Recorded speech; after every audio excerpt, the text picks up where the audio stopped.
بے شک جو ایذا دیتے ہیں اللہ عز و جل اور اس کے رسول صلی اللہ تعالی علیہ وآلہ وسلم کو، ان پر اللہ عز و جل کی لعنت ہے دنیا اور آخرت میں، اور اللہ عز و جل نے ان کے لیے ذلت کا عذاب تیار کر رکھا ہے۔ اے میرے میٹھے میٹھے اسلامی بھائیوں اور مجھے پردے میں رہ کر سننے والی اسلامی بہنوں، نیز ٹیلی فون کے ذریعے مدینہ منورہ، ہند، انگلینڈ، امریکہ، سردار آباد، مرکز الاولیاء وغیرہ میں سننے والے اسلامی بھائیوں، آڈیو اور ویڈیو کے ذریعے سننے والوں اور سننے والیوں، افسوس، 100 کروڑ افسوس ان لوگوں پر جن کی یہ مذموم عادت ہوتی ہے کہ ذرا کسی نے خطا کھائی، جب تک دوسروں کو نہیں بتاتے اس وقت تک چین نہیں پاتے۔ یاد رکھیے کہ یہ گناہ کے کام ہے، نیز خاص کر مبلغ اور خصوصاً بالخصوص سنی عالم کی کسی خامی یا خطا کو بلا مصلحت شرعی کسی پر ظاہر کرنا، لوگوں میں اس کا برا چرچا کرنا، نیکی کی دعوت اور اسلام کی تبلیغ کے معاملے میں بہت برا اور دنیا و آخرت کے لیے سخت نقصان دہ ہے۔ میرے آقا اعلی حضرت مولانا شاہ احمد رضا خان علیہ رحمت الرحمن فرماتے ہیں، اور اہل سنت یعنی علماء اہل سنت سے بتقدیر الہی عز و جل جو ایسی لغزش فاحش واقع ہو اس کا اخفاء یعنی چھپانا واجب ہے، کہ معاذ اللہ عز و جل لوگ ان علماء کرام سے بد اعتقاد یعنی بدظن ہوں گے، تو جو نفع ان کی تقریر اور تحریر سے اسلام و سنت کو پہنچتا تھا اس میں خلل واقع ہوگا، اس کی اشاعت فاحشہ یعنی برا چرچا کرنا ہے، اور اشاعت فاحشہ یعنی برا چرچا بنص قرآن عظیم حرام۔ قال اللہ تعالی یعنی اللہ تعالی پارہ 18 سورۃ النور آیت نمبر 19 میں ارشاد فرماتا ہے، ان الذين يحبون ان تشيع الفاحشة في الذين آمنوا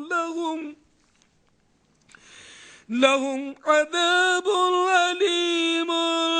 في الدنيا والآخرة۔ ترجمہ کنز الایمان،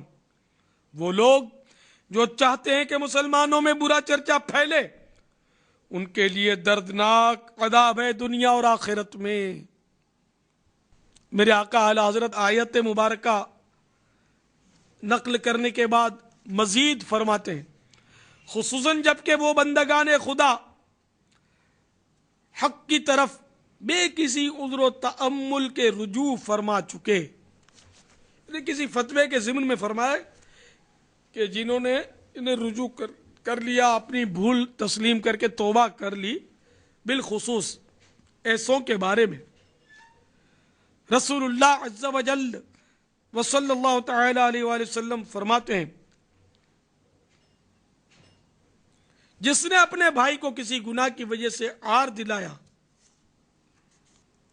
یعنی شرمندہ کیا، وہ مرنے سے قبل اسی گناہ میں مبتلا ہوگا۔ میرے پیارے پیارے میٹھے میٹھے سائیں بھائیوں، بہت سمجھنے کی بات ہے، بہت غور کرنے کی بات ہے، زبان کو سنبھالنے کی ضرورت ہے۔ بعض لوگ بہت زیادہ جھگڑالو طبیعت کے مالک ہوتے ہیں، خواہ مخواہ تنقیدیں کرتے، بال کی کھال ادھیڑتے، بات بات پر فسادات برپا کرتے اور مسلمانوں کے لیے ایذا کا باعث بنتے رہتے ہیں۔ ایسے لوگوں کو ڈر جانا چاہیے کہ پارہ 30 سورۃ البروج کی 10ویں آیت مبارکہ میں رب العباد جل جلالہ کا ارشاد عبرت بنیاد ہے، ان الذين فتنوا المؤمنين والمؤمنات ثم لم يتوبوا فلهم عذاب جهنم ولهم عذاب الحریق۔ ترجمہ کنز ایمان، بے شک جنہوں نے ایزادی مسلمان مردوں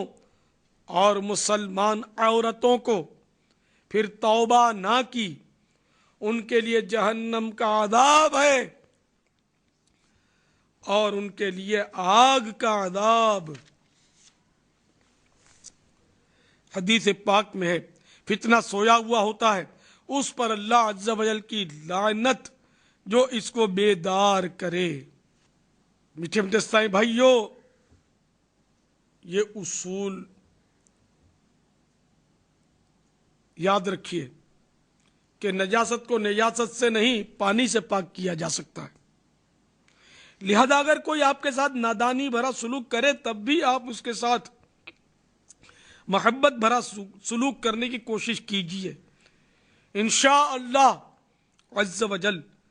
اس کے مثبت نتائج دیکھ کر آپ کا کلیجہ ضرور ٹھنڈا ہوگا۔ واللہ المجیب عز و جل وہ لوگ بڑے خوش نصیب ہیں جو اینٹ کا جواب پتھر سے دینے کے بجائے ظلم کرنے والے کو معاف کر دیتے ہیں اور برائی کو بھلائی سے ٹالتے ہیں۔ برائی کو بھلائی سے ٹالنے کی ترغیب کے ضمن میں پارہ 12 سورہ حامیم السجدہ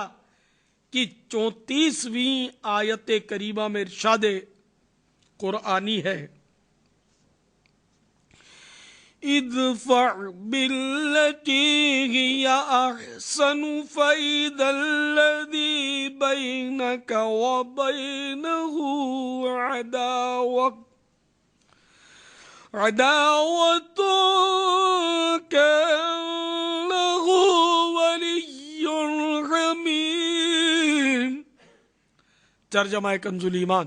اے سننے والے، برائی کو بھلائی سے ٹال، جبھی وہ کہ تجھ میں اور اس میں دشمنی تھی، ایسا ہو جائے گا جیسا کہ گہرا دوست۔ سیدنا صدر الافاضل حضرت علامہ مولانا سید محمد نعیم الدین مراد آبادی علیہ رحمت اللہ الہادی خزائن العرفان شریف میں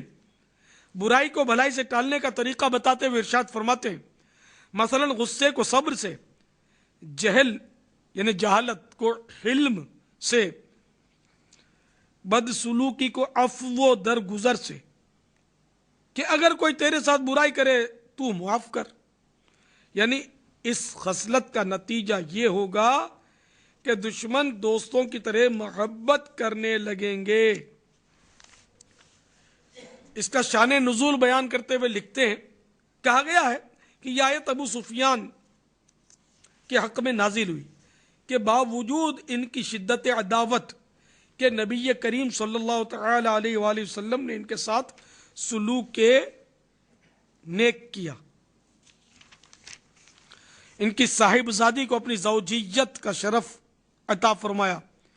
اس کا نتیجہ یہ ہوا کہ وہ صادق المحبت جانثار ہو گئے۔ اللہ عز و جل کی ان پر رحمت ہو اور ان کے صدقے ہماری مغفرت ہو۔ فتح مکہ مکرمہ زادہ اللہ شرفا و تعظیما و تکریما کے موقع پر وہاں کے سرداران قریش اور عام لوگ